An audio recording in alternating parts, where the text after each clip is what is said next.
Hello, everyone. Welcome. My name is Evelyn Obavio, and I'm currently pursuing my degree in early childhood education and early childhood special education.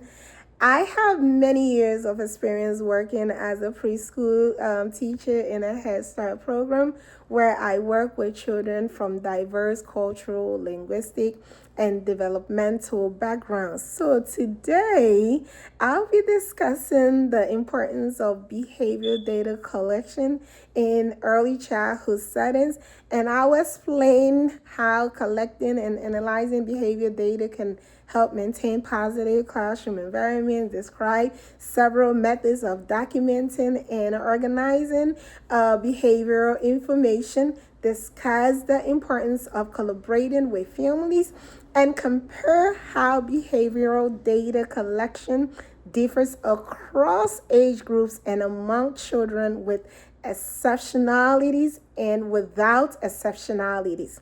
So, I selected this topic because behavioral data collection is something that I use regularly in my classroom. And as educators, we often observe behaviors that may seem challenging at first, but data collection also help us understand the reasons behind those behaviors rather than making assumptions. I once had a student who frequently cried during transitions and refused to participate in large group activities. The behavior appeared to be noncompliance. However, after collecting anecdotal notes and then speaking with the child's family, I learned that the child was experiencing separation, anxiety, and then changes at home. And by implementing visual schedules, transition warnings, and then consistent communication between home and school, the child's behavior improved significantly. Isn't that great? Yes. This experience reminded me that behavior is communication. And data collection help us better understand and support the whole child. So behavioral data collection also helps teachers identify patterns, understand triggers, and then make informed decisions that support all students.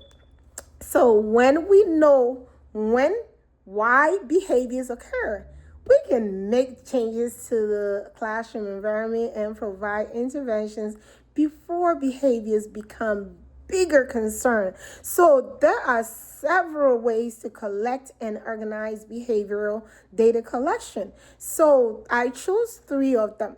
One is the anecdotal note, which are brief notes about what happened and when it occurred. And another one is the ABC chart, which document the antecedent behavior and consequences to help determine the function of the behavior.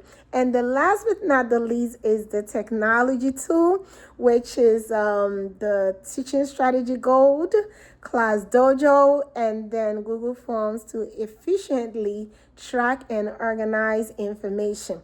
And family collaboration is also important part of the process, and families can provide valuable information about routines, cultural practices, or changes at home that may affect a child's behavior.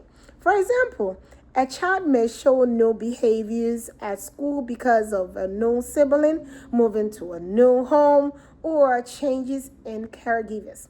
And working together helps teachers create more effective and consistent support for these children.